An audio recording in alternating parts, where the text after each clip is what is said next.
Hello friends, start करते हैं environmental study का पार्ट 2, जिसमें आज हम डिस्कस करेंगे फॉरेस्ट एंड वाइल्ड लाइफ के बारे में।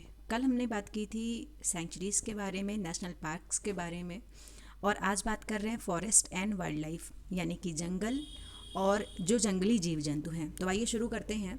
ये जो सेशन है ये specially C TET UP TET के लिए है। इसके अलावा UP triple S C, UP PSC में भी यहाँ से प्रश्न आते हैं। तो पहला प्रश्न है कि चमोली के रैणी गांव में वन कटाई के विरोध में आंदोलन चलाया गया था, तो ये किसने चलाया था? तो ये चलाया था गौरा देवी के नेतृत्व में। चमोली ये उत्तराखंड का एक जिला है, यहाँ पर वन कटाई के विरोध में एक आंदोलन चलाया गया था, तो ये चलाने वाली थी गौरा देवी। जिस पारिस्थितिकीय तंत्र में पौधों का जैविक पदार्थ अधिकतम होता है वो वन कैसे होते हैं? तो वो वन होते हैं उष्णकटिबंधीय वर्षावन।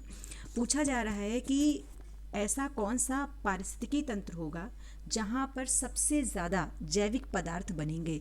तो ऐसे वन होंगे जो उष्णकटिबंधीय वर्षावन होंगे। तो इसको समझते हैं कि आखिर ये है क्या। तो अगर हम इस पृथ्वी की बात करें तो इस पृथ्वी पर इक्वेटर पर सबसे ज़्यादा सूर्य की किरणें पड़ती हैं। तो जहाँ पर सबसे ज़्यादा सूर्य की किरणें पड़ेंगी वहाँ पर सबसे ज़्यादा बारिश होगी और सबसे ज़्यादा यहाँ पर टेम्परेचर होगा। तो पौधों को, पेड़ पौधों को जीवित रहने के लिए क्या चाहिए? पानी चाहिए, ताप चाहिए। तो दोनों चीज़ें यहीं पर उपलब्ध होंगी। और इक्वेटर के आसपास का जो एरिया है इसी को नाम दिया जाता है उष्णकटिबंधीय क्षेत्र, यानी यहाँ पर रहने वाले, यहाँ पर पाए जाने वाले पौधों में सबसे ज़्यादा जैविक पदार्थ उपलब्ध होगा।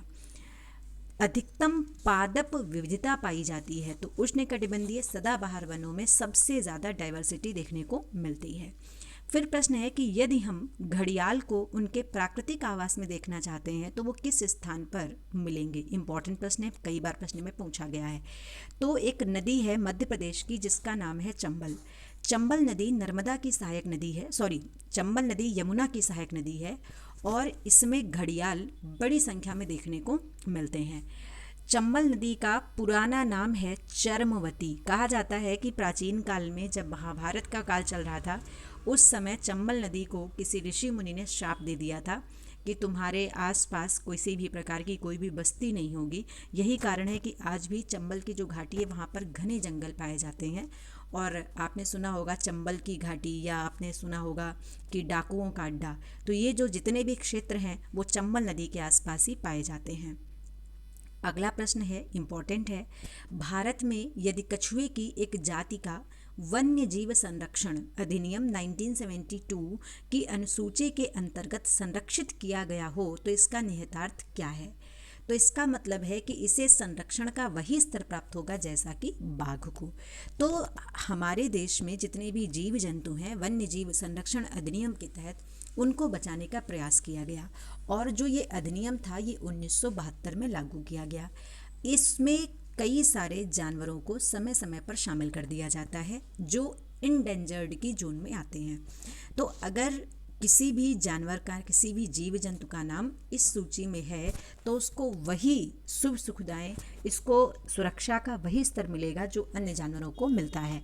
तो सपोज़ अगर कछुए को इसमें शामिल कर दिया जाए तो जैसे बाघ को संरक्षण मिल रहा है बिल्कुल उसी तरीके से कछुए को भी संरक्षण प्राप्त होगा। अगला प्रश्न है, वन्य जीव सुरक्षा अधिनियम 1972 के अनुसार किसी व्यक्ति द्वारा विधि द्वारा किए गए कतिपय उपबंधों के अधीन होने के सिवाय जिस प्राणी का शिकार नहीं किया जा सकता है वो क्या है? तो वो है घड़ियाल, भारतीय जंगली गधा और जंगली भैंस। इसका मतलब ये हुआ कि वन्य जीव सुरक्षा अधिनियम 1972 के अनुसार अगर कोई व्यक्ति किसी भी नियम कानून के अलावा किसी भी जानवर में शिकार नहीं कर सकता। उन जानवरों में नाम है घड़ियाल का, भारतीय जंगली गधा और जंगली भैंस। इनका भी शिकार नहीं किया जा सकता है। फिर प्रश्न है कि जलवायु के प्रमुख घटक जो झारखंड राज्य के वन के क्षेत्र की जलवायु को प्रभावित कर रहे हैं तो वो है जंगल की आग। जानवरों को, जंगलों को जो सबसे ज़्यादा नुकसान पहुंचता है वो पहुंचता है जंगलों की आग से। अभी रिसेंटली अगर बात करें तो ऑस्ट्रेलिया के जंगलों में भयंकर आग लग गई थी। तो ऐसी दुर्घटनाएं हमेशा होती रहती हैं और ये बड़े स्तर पर उस क्षेत्र की जलवायु को प्रभावित करते हैं।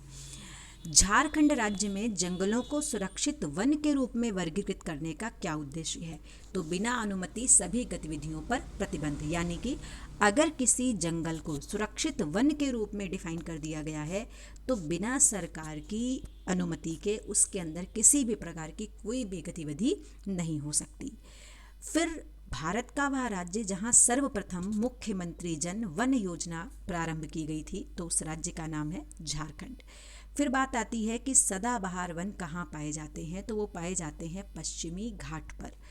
हमारे देश में सदाबहार वन कई जगह पर मिलते हैं, जिसमें खासकर जो भारत का वेस्टर्न पार्ट है यहाँ पर ज़्यादा मिलते हैं। इसके अलावा जो गंगा नदी की घाटी है, जहाँ पर गंगा नदी अपना डेल्टा बनाती है, वहाँ पर भी बहुत बड़ी संख्या में सदाबहार वन मिलते हैं, जिनको सुंदरी के नाम से जाना जाता है। और इसी वजह से जो वहाँ पर डेल्टा बनता है उसका नाम होता है सुंदर वन। अगला प्रश्न है, उत्तर पूर्व भारत और अंडमान एवं निकोबार द्वीप समूह के 200 सेंटीमीटर से अधिक औसत वार्षिक वर्षा वाले क्षेत्रों में पाया जाता है।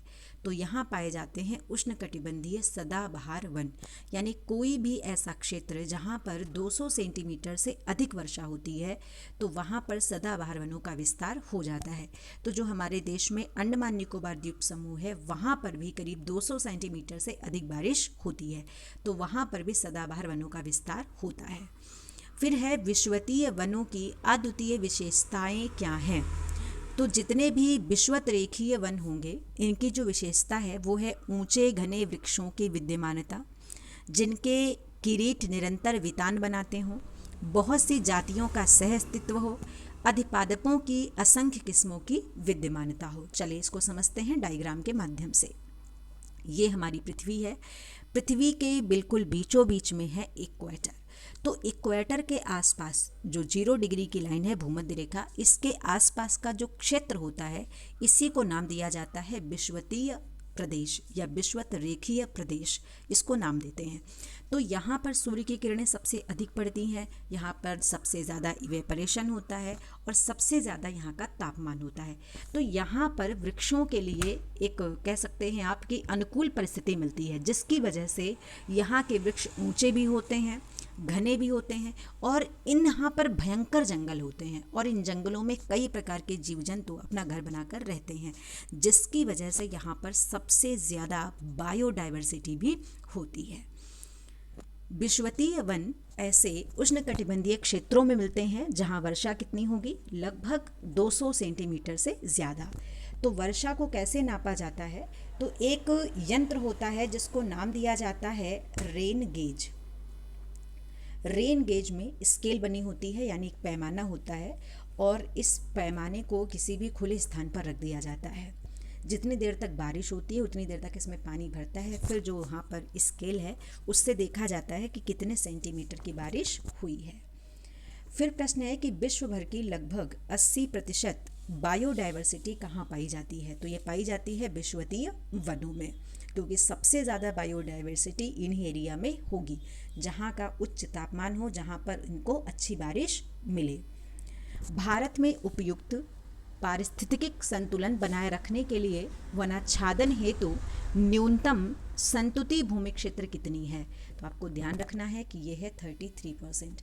एक आदर्श अनुपात है, किसी भी क्षेत्र में 33% वन होने ही चाहिए, तो ये मिनिमम रखा गया है। राष्ट्रीय वन नीति में भारत के कुल भौगोलिक क्षेत्र के कितने प्रतिशत पर वन रखने का लक्ष्य है, तो वो है 1/3 यानी कि 33%। राष्ट्रीय वन नीति 1952 के अकॉर्डिंग जो वन का संवर्ग नहीं है तो वो है राष्ट्रीय उद्यान। देखिए, एक बात होती है वन और एक टर्म होता है नेशनल पार्क। तो वन का मतलब होता है बिल्कुल खुले जंगल, जिनको नेशनल पार्क का अभयारण्य का दर्जा न दिया गया हो। तो 1952 में जो वन की परिभाषा में है उनमें उसमें राष्ट्रीय उद्यान को शामिल नहीं किया गया है। वनों को वर्गीकृत किया जा सकता है, यानी वन कितने प्रकार के होते हैं, तो संरक्षित वन, राष्ट्रीय वन, ग्राम वन, वृक्ष भूमि, राष्ट्रीय वन नीति 1952 के अकॉर्डिंग, यानी 1952 के अनुसार जो वन के प्रकार बताए गए हैं वो 4 हैं। पहला बताया गया है संरक्षित वन, जिनको प्रिजर्व कर दिया गया हो कि इन जंगलों को कोई भी काट नहीं सकता। राष्ट्रीय वन, जिनकी देखभाल सरकार के अंडर में होती है। गांव में पाए जाने वाले वन, और वृक्ष भूमि यानी जो बड़े बड़े वृक्ष होते हैं उस जगह को भी वन की परिभाषा में रखा जाता है, और ये परिभाषा है 1952 के अनुसार। देहरादून स्थित भारतीय वन सर्वेक्षण विभाग उपग्रह चित्रण के माध्यम से वन स्थिति जारी करता है। तो ध्यान रखना है कि ये साल प्रत्येक 2 वर्ष में यानी 2 साल पर वन स्थिति रिपोर्ट आती है। भारत में निर्वनीकरण का प्रभाव नहीं है, तो वो है नगरीकरण। नगरीकरण का निर्वनीकरण पर किसी भी प्रकार का कोई भी प्रभाव नहीं पड़ता है। जो एक बार उपयोग होने के बाद पुनः उपयोग में लाए जा सकते हैं, ऐसे संसाधनों को क्या कहते हैं? तो उन्हें नाम दिया जाता है नवीकरणीय संसाधन। कैसे समझेंगे? 2 प्रकार के संसाधन होते हैं, एक होता है नवीकरणीय और एक होता है अनवीकरणीय। नवीकरणीय का मतलब है कि ऐसे संसाधन जिन्हें हम बार बार यूज कर सकते हैं, और अनवीनीकरण का मतलब होता है जो एक बार हम प्रयोग करते हैं और दोबारा उनका प्रयोग नहीं कर पाते हैं। जैसे हम एग्जाम्पल लें सोलर एनर्जी का, सौर ऊर्जा का, तो इसका आप कितना भी प्रयोग करेंगे कभी भी ख़त्म होने वाली नहीं है। आज सूर्य की किरणों का प्रयोग किया है, कल भी सूर्य की किरणों का प्रयोग करेंगे, भविष्य में करते रहेंगे। लेकिन अगर कोयले को देखें, पेट्रोल को देखें, तो एक बार इसका प्रयोग किया, कल को ये ख़त्म हो जाएगा। तो जिनका कई बार प्रयोग हो जाता है या बार बार जिनका प्रयोग करते हैं वो नवीकरणीय होते हैं, और जिनका नहीं हो पाता है वो अनवीकरणीय होते हैं। वनों से पर्यावरण की गुणवत्ता बढ़ती है, क्योंकि वन पर्यावरण से कार्बन डाइऑक्साइड का अवशोषण कर मुक्त करते हैं ऑक्सीजन।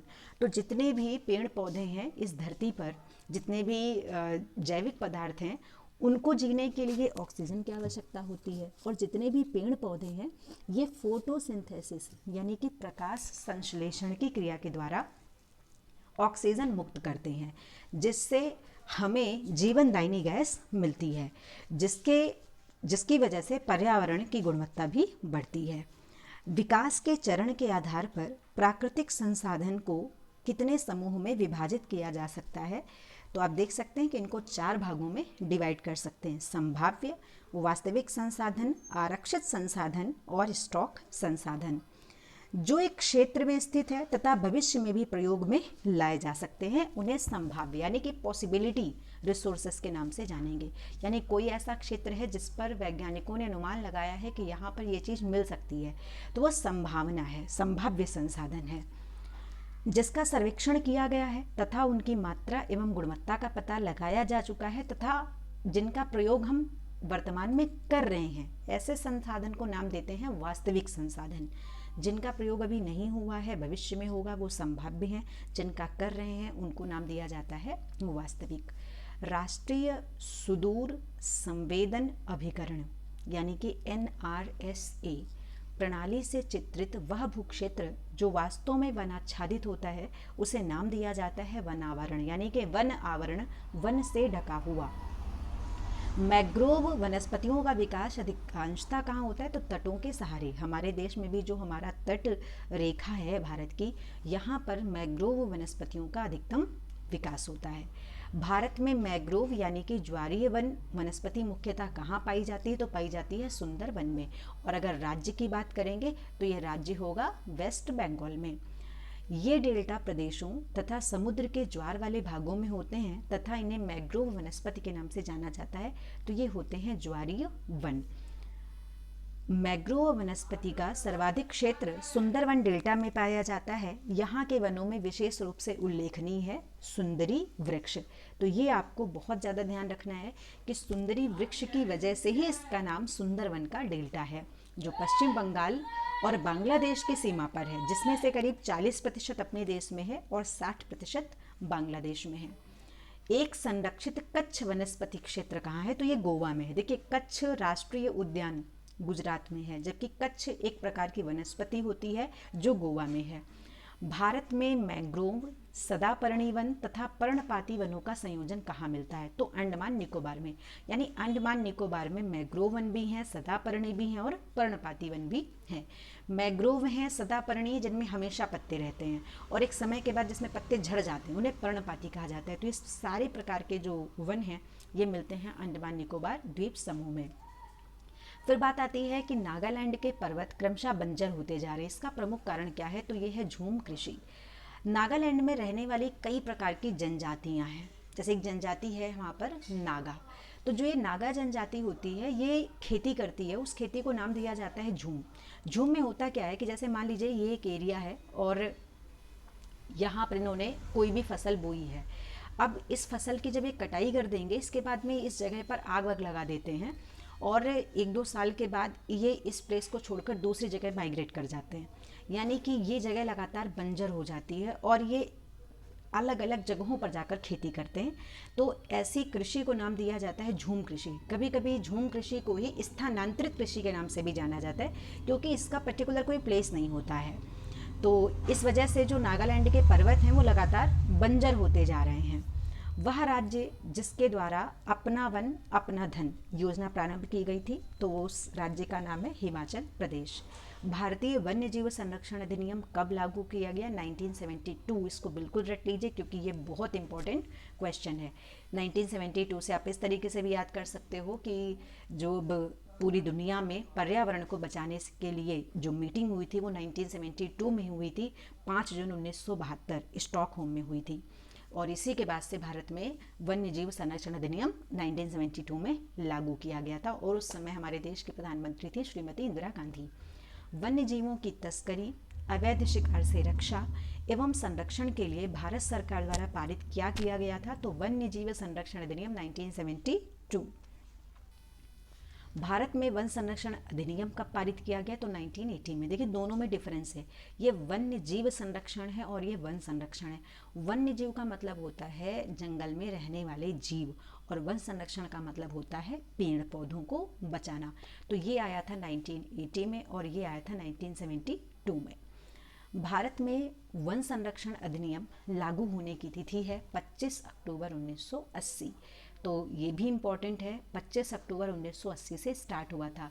तो इसको आप ऐसे याद कर सकते हो कि 24 अक्टूबर को यूएन बना था, 24 अक्टूबर को यूएन दिवस होता है और उसके ठीक एक दिन के बाद वन संरक्षण अधिनियम दिवस हम लोग मनाते हैं। भारतीय वन्य जीव संस्थान कहाँ है? तो ये देहरादून में है, उत्तराखंड में। वन अनुसंधान संस्थान कहाँ है? देहरादून में है। वन अनुसंधान संस्थान की स्थापना उत्तराखंड के देहरादून जिले में कब की गई थी? तो की गई थी 1906 में। यानी हमारे यहाँ वन अनुसंधान संस्थान केंद्र अंग्रेजों के समय का है, 1906 में है। तो आप इसको इस तरीके से याद कर सकते हो कि 1905 में बंगाल का विभाजन हुआ था और 1906 में मुस्लिम लीग की स्थापना हुई थी। तो इस तरीके से आपको याद हो जाएगा कि उसी समय हमारे यहाँ वन अनुसंधान संस्थान केंद्र की स्थापना की गई थी।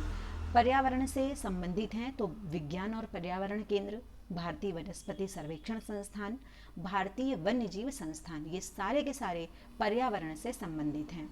विज्ञान और प्रौद्योगिकी विभाग के अधीन राष्ट्रीय सर्वेक्षण और मानचित्रण के लिए भारत सरकार का एक प्राचीनतम विभाग है, तो वो है भारतीय सर्वेक्षण विभाग, यानी कि ASI, archaeological survey of India.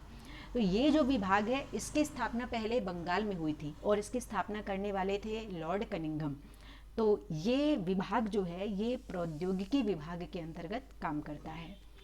फिर अगला प्रश्न है JRB अल्फ्रेड की पुस्तक फॉनल डाइवर्सिटी इन इंडिया के अनुसार विश्व के कुल जंतु प्रजातियों की संख्या भारत में कितनी है? तो 28%, यानी पूरी दुनिया में 100% जो प्रजातियां हैं, एनिमल स्पेशीज़ हैं, इनका 28% हमारे देश में स्थित है। भारत की सबसे बड़ी मछली का नाम है व्हेल शार्क। तो पूरी दुनिया की सबसे बड़ी मछली होती है व्हेल और जो भारत की सबसे बड़ी मछली उसका नाम है व्हेल शार्क। यह भारत की नहीं पूरे विश्व की सबसे बड़ी मछली है जो कि 50 फुट तक लंबी हो सकती है, तो वो होती है व्हेल शार्क। आपको व्हेल के बारे में कुछ पॉइंट और बता दें कि व्हेल एक मछली नहीं होती है बल्कि ये एक मैमल होती है, यानी ये अंडे नहीं देती है, डायरेक्ट बच्चे को जन्म देती है। तो ये होती है व्हेल शार्क। फिर है world wild life fund WWF का प्रतीक जानवर क्या है? तो वो है जाइंट पांडा। अगर जाइंट पांडा का कुल पूछा जाता है तो वो होता है बियर, यानी कि भालू। जिस कुल का भालू होता है उसी कुल का होता है जाइंट पांडा। इसका नाम है ओलेरोपोंडा मेलनल्यूकिया, जिसका मुख्यतः स्थान है शीतोष्ण चौड़ी पत्ती वाले मिश्रित वनों में मिलना। तो ये होता है ज्वाइंट पांडा, यानी ज्वाइंट पांडा जो होता है ये शीतोष्ण चौड़ी पत्ती वाले मिश्रित वनों में मिलता है, यानी ऐसी जगह मिलेगा जहाँ पर ठंडी और गर्मी दोनों वाले वन होंगे। तो ऐसे वनों में होगा जहाँ की पत्तियाँ बहुत चौड़ी होंगी, तो वहाँ मिलता है ज्वाइंट पांडा। गैवेलियस यानी कि घड़ियाल कहाँ पाए जाते हैं? तो ये ज़्यादातर पाए जाते हैं गंगा में, लेकिन सबसे ज़्यादा मिलते हैं चंबल में। घड़ियाल किसकी प्रजाति होती है? तो क्रोकोडाइल की होती है। भारत में पाए जाने वाले मगरमच्छ तथा हाथी कैसे हैं? संकटापन्न जातियां में, यानी ये प्रेजेंट टाइम में विलुप्त होने की कगार पे हैं, तो इस वजह से इनको संकटापन्न जातियों पे रख दिया गया है। चिपको आंदोलन मूल रूप से किसके विरुद्ध था? तो वन कटाई के विरुद्ध था। 1983 के आसपास हमारे देश में यह आंदोलन शुरू हुआ था और इसकी जो शुरुआत हुई थी वो उत्तराखंड से ही हुई थी। टिहरी नामक एक जगह है वहाँ पर, वहीं से इसकी शुरुआत हुई थी। चिपको आंदोलन के नेता थे जिनका नाम था सुंदरलाल बहुगुणा। देश भर में वनों के विनाश के विरुद्ध हुए संगठित प्रतिरोध को चिपको आंदोलन का नाम दिया गया, तो वो 1970 के दशक में था। चिपको आंदोलन के जो प्रणेता थे उनका नाम था चंडी प्रसाद भट्ट। भारत में वन्यजीव सप्ताह 2 से 8 अक्टूबर के बीच में मनाया जाता है। विश्व संयुक्त राष्ट्र महासभा के 68वें वार्षिक सत्र के दौरान प्रतिवर्ष विश्व वन्य जीव दिवस के रूप में मनाने का निर्णय लिया गया था, तो वो है 3 मार्च को। पगमार्क तकनीकी का प्रयोग किया जाता है तो विभिन्न वन्य जंतुओं की संख्या के आकलन के लिए। तो ये प्रश्न बहुत इंपॉर्टेंट बन जाता है कि पगमार्क टेक्निक क्या है। तो जो वन्य जीव जंतु होते हैं इनको इनकी संख्या को बताने के लिए कि इनकी संख्या कितनी है। वन ह्रास का मुख्य कारण औद्योगिक विकास है। जैसे जैसे इंडस्ट्रियलाइजेशन डेवलपमेंट होगा वैसे वैसे जंगलों की संख्या घटेगी। राजीव गांधी वन्य जीव संरक्षण पुरस्कार दिया जाता है। किसको दिया जाता है, क्यों दिया जाता है? तो ये शैक्षिक तथा शोध संस्थानों को वन एवं वन्य जीव अधिकारियों तथा वन्य जीव संरक्षकों को प्रदान किया जाता है, यानी पर्यावरण से संबंधित ये पुरस्कार है। National bureau of plant genetic resources कहाँ है? तो ये है नई दिल्ली में। पेड़ पौधों तथा जंतुओं की सर्वाधिक विविधता विशेषता है, तो ये पहले बता चुके हैं कि उष्णकटिबंधीय आर्द्र पर्णपाती जो वन होते हैं उनमें सबसे ज़्यादा पेड़ पौधे और जंतुओं की डाइवर्सिटी देखने को मिलती है। उष्णकटिबंधीय पर्णपाती वन ऐसे क्षेत्रों में पाए जाते हैं जहां पर वर्षा लगभग 200 सेंटीमीटर के आसपास होती है। बांस, शीशम, चंदन इत्यादि अन्य व्यावसायिक रूप से महत्वपूर्ण वृक्ष प्रजातियां कैसी होती है? तो ये उष्णकटिबंधीय आर्द्र पर्णपाती वन में मिलती हैं। ये चौड़ी पत्तियों वाले नमी युक्त वन हैं जो दक्षिण अमेरिका के अमेजन बेसिन के एक बड़े भूभाग पर फैले हैं, तो वो है अमेजन वर्षावन। अमेजन वर्षावन जो है ये दक्षिण अमेरिका का एक देश है जिसका नाम है ब्राज़ील। तो ब्राज़ील वाले क्षेत्र में ये मिलते हैं और अमेजन नदी के आसपास पाए जाते हैं। जो अमेजन नदी है इसी के आसपास मिलते हैं, तो अमेजन नदी के पास पाए जाने की वजह से इनका नाम पड़ जाता है अमेजन वर्षावन। ब्राज़ील के बारे में बता दें कि ब्राज़ील दक्षिण अमेरिका का सबसे बड़ा देश है। अमेजन वर्षावन पृथ्वी ग्रह के फेफड़े के रूप में जाना जाता है। प्रश्न पूछा जाता है कि पृथ्वी के फेफड़े के रूप में किसे कहा जाता है? तो जो अमेजन वर्षावन होते हैं इन्हें पृथ्वी का फेफड़ा कहा जाता है। इनकी वनस्पति लगातार कार्बन डाइऑक्साइड को अवशोषित कर मुक्त क्या करती है? तो ऑक्सीजन को मुक्त करती है। पृथ्वी की 20% से अधिक ऑक्सीजन उत्पादित होती है अमेजन वर्षा वनों से, यानी पूरी पृथ्वी पर 20% से ज़्यादा ऑक्सीजन जो प्रोड्यूस करते हैं वो करते हैं अमेजन वर्षा वन। वह महाद्वीप जिसमें उष्णकटिबंधीय पर्णपाती वनों का विस्तार है तो वो महाद्वीप है एशिया। मानसूनी वन किसे कहते हैं? तो उष्णकटिबंधीय पर्णपाती वनों को। भारत में ज़्यादातर मानसूनी वन ही पाए जाते हैं। समाचार पत्र में कभी कभी दिखाई देने वाले रेड सैंडर्स ये क्या होते हैं? तो रेड सैंडर्स साउथ इंडिया में पाई जाने वाली वृक्ष की एक जाति है, यानी दक्षिण भारत में एक पेड़ मिलता है जिसका नाम होता है रेड सैंडर्स। फिर अगला प्रश्न है, ऐसे प्रश्न सीटेट में बहुत पूछे जाते हैं। इसका वैज्ञानिक नाम टेरोकॉर्पस सेंटिलस है। यह पेड़ आंध्र प्रदेश के पालकोंडा व शेषांचलम पर्वत श्रेणियों में मुख्यतः पाया जाता है। इसकी लकड़ी सफ़ेद होती है जो कालांतर में लाल रंग के चिपचिपे रस के स्राव के कारण लाल हो जाती है। तो वो होता क्या है? तो ये है रेड सैंडल्स यानी कि रक्त चंदन, जो हम लोग अपने घरों में पूजा पाठ में प्रयोग करते हैं। तो ये ज़्यादातर मिलता है आंध्र प्रदेश में यानी कि दक्षिण भारत में, जिसका साइंटिफिक नेम होता है टेरोकॉर्पस सेंटेलिनस। तो ऐसे क्वेश्चन सीटेट में बहुत आते हैं, तो इसको आप ध्यान से देखिएगा। फिर है आयुर्वेद व सिद्धा दवाइयों को बनाने में, पूजा सामग्री एवं पारंपरिक खिलौनों को बनाने में किसका प्रयोग करते हैं? तो रेड सैंडल्स यानी चंदन की लकड़ी का प्रयोग किया जाता है। राष्ट्रीय वन नीति के मुख्य उद्देश्य क्या थे? जो राष्ट्रीय वन नीति 1952 में आई थी, तो इसके प्रमुख ऑब्जेक्टिव क्या थे? सामाजिक वानिकी को प्रोत्साहन देना, देश की कुल भूमि का 1/3 वनाच्छादित करना। तो ये इसके मेजर कॉज थे। मरुस्थलीकरण को रोकने के लिए संयुक्त राष्ट्र अभिसमय यानी कि United Nations Convention to Combat Desertification के क्या महत्व हैं? तो लगातार जो मरुस्थल बढ़ रहा है उसको रोकने के लिए यूएन ने क्या कदम उठाए हैं? तो इसके लिए देख सकते हैं कि इसका उद्देश्य 9 प्रवर्तनकारी राष्ट्रीय कार्यक्रमों एवं समर्थन अंतर्राष्ट्रीय भागीदारी के माध्यम से प्रभावकारी कार्यक्रम को प्रोत्साहित करना है। मरुस्थलीकरण को रोकने में स्थानीय लोगों की भागीदारी को प्रोत्साहित करने एवं ऊर्ध्वगामी उपागम यानी बॉटम अप्रोच के लिए प्रतिबद्ध करना था। तो ये इसके मेजर कॉज थे। मरुस्थलीकरण को रोकने के लिए संयुक्त राष्ट्र अभिसमय की स्थापना कब की गई थी? तो 1994 में की गई थी। तो आप ये भी ध्यान रखेंगे, यूपी टेट सी टेट के लिए ये इम्पोर्टेंट है। यह अकेला कानून बाध्यकारी समझौता है जो संयुक्त रूप से पेश करता है पर्यावरण एवं विकास तथा टिकाऊ भूमि प्रबंधन को। भारत में जो नगर वृक्षारोपण में विशिष्टता रखता है, तो उस जगह का नाम है वालपराई। वालपराई कहाँ है? कोयम्बटूर में है। चीन, भारत, इंडोनेशिया, जापान में से किसका भौगोलिक क्षेत्र का उच्चतम प्रतिशत वनाच्छादित है? तो वो राष्ट्र है जापान। और अगर यहाँ पर ऑप्शन में भूटान होता तो हम भूटान भी लगाते, क्योंकि भूटान में परसेंटेज के अकॉर्डिंग सबसे ज़्यादा वहाँ पर जंगल है। कुल भौगोलिक क्षेत्रफल के 70% भाग पर वन बनाए रखने का संवैधानिक प्रावधान कर रखा है भूटान ने। भूटान को गरजते हुए बादलों की ज़मीन के नाम से भी जाना जाता है। एल्युमिनियम को इसके पर्यावरणीय हितैषी स्वरूप और नवीकरणीय योग्य होने के कारण कहा जाता है हरी धातु, यानी एल्युमिनियम को एक दूसरा नाम देते हैं हरी धातु। पर्यावरण के लिए ये काफ़ी फ्रेंडली होती है। पूर्वी दक्कन पठार में प्रमुख रूप से क्या पाए जाते हैं? तो शुष्क सदाबहार वन पाए जाते हैं। फिर अगला प्रश्न आप देख सकते हैं, काफ़ी बड़ा सा प्रश्न है, खूब घुमा के पूछा गया है। तो ऐसे प्रश्न आते हैं एग्जाम में, तो अगर आप इसको ध्यान से पढ़ेंगे तो आपको ऐसे समझ में आ जाएगा कि प्रश्न में कह क्या रहा है। वाणिज्यिक दृष्टि से लाभप्रद यानी कॉमर्शियली जिसका बेनिफिट हो, वृक्षों की एक पादप यानी कि मोनोकल्चर कृषि की अनुपम प्राकृतिक छटा को नष्ट कर रही है।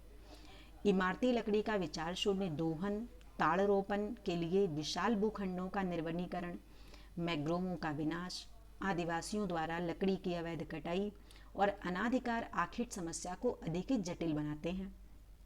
आलवण जल कोटरिकाएं यानी कि फ्रेश वाटर पॉकेट्स त्वरित गति से सूख रही हैं क्योंकि निर्वनीकरण और मैंग्रोव का विनाश हो रहा है। तो कह रहा है कि इस उद्धरण में कहाँ की बात की जा रही है? तो ये बात की जा रही है सुंदरवन की, यानी कि पश्चिम बंगाल की। तो इतनी सारी चीज़ें हैं जो सुंदरवन को लगातार नुकसान पहुंचा रही हैं। सुंदरवन की लकड़ियों का प्रयोग इमारती लकड़ी के रूप में किया जाता है, ताड़ रोपण के लिए किया जाता है, मैंग्रोव का विनाश किया जा रहा है, ऐसी बहुत सारी चीज़ें हैं। तो ये जो पूरा स्टेटमेंट है ये सुंदरवन से संबंधित है। वर्ष 2004 की सुनामी ने लोगों को ये महसूस करा दिया कि गरान यानी कि मैंग्रोव तटीय आपदाओं के विरुद्ध विश्वसनीय सुरक्षा बाड़ी का कार्य कर सकते हैं। गरान सुरक्षा बाड़ी के रूप में किस प्रकार कार्य करते हैं? तो गरान के वृक्ष अपनी सघन जड़ों के कारण तूफान और ज्वार भाटे से नहीं उखड़ते। चलो इसको देखें अभी हम।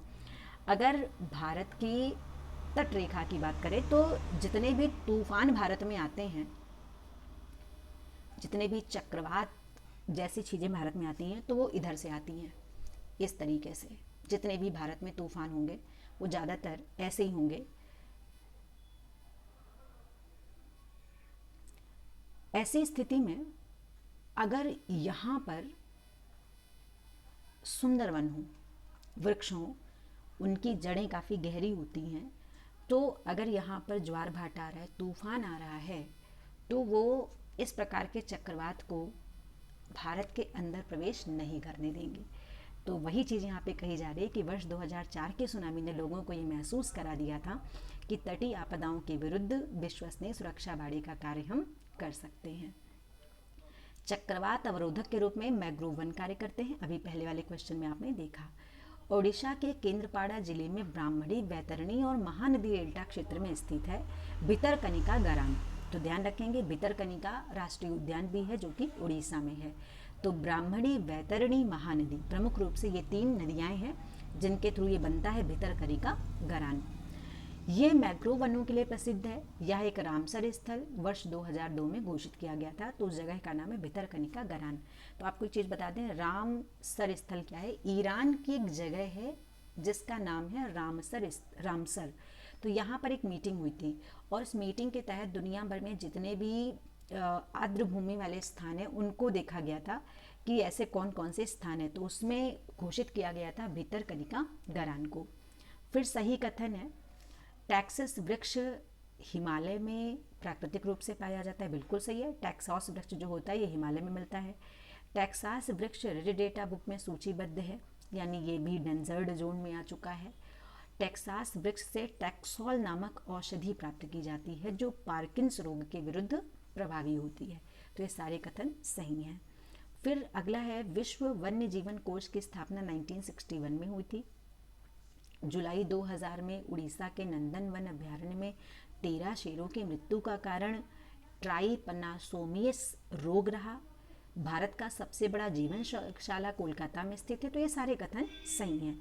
इस प्रकार से क्वेश्चन घुमा घुमा के यूपी टेट सीटेट में खूब आते हैं। फिर है, यूकेलिप्टस वृक्ष को क्या कहा जाता है? तो इसे पारिस्थितिक आतंकवादी कहा जाता है।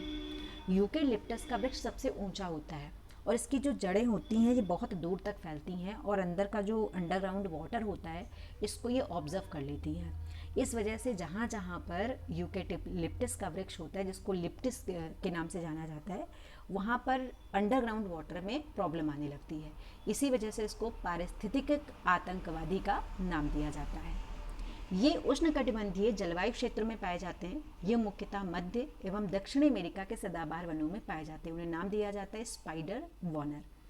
भारतीय प्राणी जात जो संकटापन्न है, यानी जो संकट की स्थिति में आ चुके हैं, जिसमें घड़ियाल है, चर्मपेट कूर्म है, लेदरबैक टर्टल, ये कछुए की एक प्रजाति होती है, तथा अनूप मृग, ये हिरण की एक प्रजाति होती है। भारत में प्राकृतिक रूप से पाए जाते हैं तारा कछुआ, मॉनिटर छिपकली तथा वामन सुअर। भारत में पाई जाने वाली नस्ल खाराई ऊंट के बारे में अनूठा क्या है? यानी एक ऊंट मिलता है भारत में, गुजरात में जो कच्छ है वहाँ पर एक विशेष प्रकार का ऊंट मिलता है जिसका नाम होता है खाराई ऊंट। तो इसकी विशेषता होती है कि ये समुद्र जल में 3 किलोमीटर तक तैरने में सक्षम है, यानी समुद्र में तैर सकता है। और ये मैंग्रोव की चराई पर जीता है, यानी जो मैंग्रोव होता है इसको ये खाता है। तो ये खाराई ऊंट की सबसे ज़्यादा प्रमुख विशेषता है जो मिलता है कच्छ गुजरात में। इन ऊँटों को संकटग्रस्त प्रजाति, यानी ये भी इंडेंजर्ड में है, जिसका नाम है खाराई ऊँट। ये वन जैव विविधता के संरक्षण होने के साथ साथ समुद्र और तट के बीच महत्वपूर्ण कड़ी का काम करते हैं और तट को समुद्र की ओर से आने वाली तीव्र लहरों के विनाश से बचाते हैं। तो वो है मैंग्रोव वन्स। फिर अमृता देवी स्मृति पुरस्कार ये वन एवं वन्य जीवों की सुरक्षा के लिए प्रदान किया जाता है। फिर प्रश्न है कि विश्व बाघ शिखर सम्मेलन 2010 में कहाँ आयोजित किया गया था? तो ये आयोजित किया गया था पीटर्सबर्ग में। विश्व का प्रथम बाघ शिखर सम्मेलन सेंट पीटर्सबर्ग रूस में आयोजित किया गया था 21 से 24 नवंबर 2010 के मध्य। फिर है, नेपाल एवं भारत के वन जीवन संरक्षण प्रयासों के रूप में सेव नाम का एक नया संगठन प्रारंभ किया गया है, जिसका उद्देश्य क्या है? टाइगर को बचाने के लिए भारत और नेपाल ने संयुक्त रूप से एक प्रोजेक्ट स्टार्ट किया था जिसका नाम है सेव। टाइगर के खाल का प्रयोग आसन लगाने एवं सौंदर्यीकरण के लिए किया जाता है। किसके द्वारा? तिब्बती बौद्धों के द्वारा। जो तिब्बत वाला क्षेत्र है, यहाँ बहुत सारे बौद्ध रहते हैं, तो ये लोग टाइगर की खाल का प्रयोग करते हैं आसन लगाने के लिए और सौंदर्यीकरण के लिए। यदि आप हिमालय से होकर यात्रा करते हैं तो आपको यहाँ जिन पादपों को प्राकृतिक रूप में उगते हुए दिखने की संभावना है वो क्या है? बांज और बुरुंश। ये एक प्रकार की वेजिटेशन है जो हिमालय वाले क्षेत्र में मिलती है। फिर अगला प्रश्न है, चीड़ इन वनों का मुख्य वृक्ष है, परंतु अधिक आर्द्रता वाले भागों में बांज या ओक जैसे चौड़ी पत्ती वाले वृक्ष भी देखे जा सकते हैं, तो उसका नाम है उपोष्णकटिबंधीय वन। प्रत्येक वर्ष कतिपय विशिष्ट समुदाय, जनजाति पारिस्थितिक रूप से महत्वपूर्ण मास भर चलने वाले अभियान त्योहार के दौरान फलदार वृक्षों के पौधों का रोपण करते हैं, तो वो समुदाय है जिसका नाम है गोंड और कोरकू। तो इस तरीके से भी प्रश्न पूछे जाते हैं कि ये साल भर इनके यहाँ जो त्यौहार होता है उसमें वृक्षों का ये रोपण करते रहते हैं, तो वो जनजाति है गोंड और कोरकू। भारत के एक विशेष क्षेत्र में स्थानीय लोग जीवित वृक्षों की जड़ों का अनुवर्धन कर इन्हें जलधारा के आर पार सुदृढ़ पुलों में रूपांतरित कर देते हैं। जैसे जैसे समय गुजरता है ये पुल और अधिक मजबूत होते जाते हैं। ये अनोखे जीवित जड़ पुल कहाँ पाए जाते हैं? तो मेघालय में। मेघालय के लोग क्या करते हैं, जो जड़ें होती हैं इनको पुल के रूप में लगाना शुरू कर देते हैं और पुल धीरे धीरे मजबूत होता है, यानी पेड़ों का पूरा पुल बना देते हैं, और ऐसी प्रक्रिया होती है मेघालय में। अगर किसी पेड़ को काटे बिना उसे पुल बना दिया जाए तो ऐसे पुल को नाम क्या देते हैं? तो ऐसा पुल होता है जीवित पुल या फिर प्राकृतिक पुल।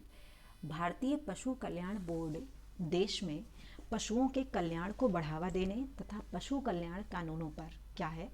तो एक सांविधिक सलाहकारी निकाय है, यानी स्टैचुटरी एडवाइजरी बोर्ड है, जिसकी स्थापना संसद द्वारा की गई है। राष्ट्रीय बाल संरक्षण प्राधिकरण एक सांविधिक निकाय है, स्टैचुटरी बोर्ड है। ये पर्यावरण, वन एवं जलवायु परिवर्तन मंत्रालय के अंतर्गत कार्य करता है। फिर है, भारत की पहली राष्ट्रीय वन नीति कब प्रकाशित की गई थी? 1894 में, जबकि राष्ट्रीय वन नीति तैयार हुई थी 1952 में। तो ये भारत की पहली है जो 1894 में हुई, तो इसको आप ऐसे याद रखोगे। 1893 में विवेकानंद जी ने शिकागो में भाषण दिया था। उसके ठीक एक साल के बाद भारत की पहली राष्ट्रीय वन नीति प्रकाशित हुई अंग्रेजों के समय में, जबकि स्वतंत्र भारत की पहली राष्ट्रीय वन नीति जो है वो 1952 में है। देश के 1/3 अथवा 33.33% क्षेत्रों में, पहाड़ी क्षेत्रों में 2/3 अथवा 66.67% क्षेत्र में वन अथवा वृक्षारोपण होना अनिवार्य है। तो यह है राष्ट्रीय वन नीति 1988 के अकॉर्डिंग, यानी कि जितने भी मैदानी क्षेत्र हैं वहाँ 33% और जितने भी पहाड़ी क्षेत्र हैं वहाँ लगभग 66% वनों का होना आवश्यक है। जिनका वृक्ष क्षेत्र घनत्व 40 से 70% के बीच होता है उनको नाम दिया जाता है मध्यम सघन वन, और जहाँ पर 10 से 40% होते हैं उन्हें नाम दिया जाता है खुले वन। 10% से कम वृक्ष घनत्व वाली निम्न स्तरीय वन भूमि को वनावरण में शामिल नहीं किया जाता, यानी अगर कहीं झाड़ी हो और 10% से कम उनका घनत्व हो तो उसे वनावरण में शामिल नहीं करते, बल्कि उनको नाम दिया जाता है स्क्रब, यानी कि झाड़ी। ISFR के अकॉर्डिंग देश में झाड़ियों का प्रतिशत 45.79 वर्ग किलोमीटर है, जो कुल भौगोलिक क्षेत्रफल का लगभग 40% है। ISFR 2017 के अकॉर्डिंग देश में कुल वनावरण एवं वृक्षावरण देश के कुल भौगोलिक द्वारा किया जाता है तो 40%। सर्वाधिक वनावरण प्रतिशत वाला राज्य संघीय क्षेत्र है तो उसका नाम है लक्षद्वीप, तो ये संघ शासित प्रदेश है। जबकि सर्वाधिक वनावरण प्रतिशतता वाला जो राज्य है उसका नाम है मिजोरम। कुल वृक्षावरण एवं वनावरण के क्षेत्र की दृष्टि से सबसे बड़े जो क्षेत्र हैं उनमें मध्य प्रदेश है, अरुणाचल प्रदेश है, महाराष्ट्र है, छत्तीसगढ़ है और उड़ीसा है। तो प्रतिशत वाला है मिजोरम, और अगर क्षेत्रफल में देखेंगे तो वो है MP। इसी दृष्टि से भौगोलिक क्षेत्र के सर्वाधिक 4 सबसे बड़े अगर देखेंगे तो पहले नंबर पर लक्षद्वीप होगा, फिर मिजोरम होगा, अंडमान निकोबार होगा और इसके बाद अरुणाचल प्रदेश होगा। ISFR 2017 के अकॉर्डिंग क्षेत्रफल की दृष्टि से सर्वाधिक वनावरण वाले 5 राज्य, पहले नंबर पर MP है, फिर अरुणाचल प्रदेश है, फिर छत्तीसगढ़ है, उड़ीसा है और महाराष्ट्र है। क्षेत्रफल की दृष्टि से सर्वाधिक वनावरण वाले 5 संघीय क्षेत्र अंडमान निकोबार, फिर दादर नगर हवेली, दिल्ली, पुदुचेरी, फिर लक्षद्वीप है। तो प्रतिशत में लक्षद्वीप होगा, अदरवाइज अंडमान निकोबार होगा। सर्वाधिक वनावरण वाले 5 राज्य लक्षद्वीप, मिजोरम, अंडमान, अरुणाचल प्रदेश और मणिपुर। फिर आइए प्रश्न देख लेते हैं।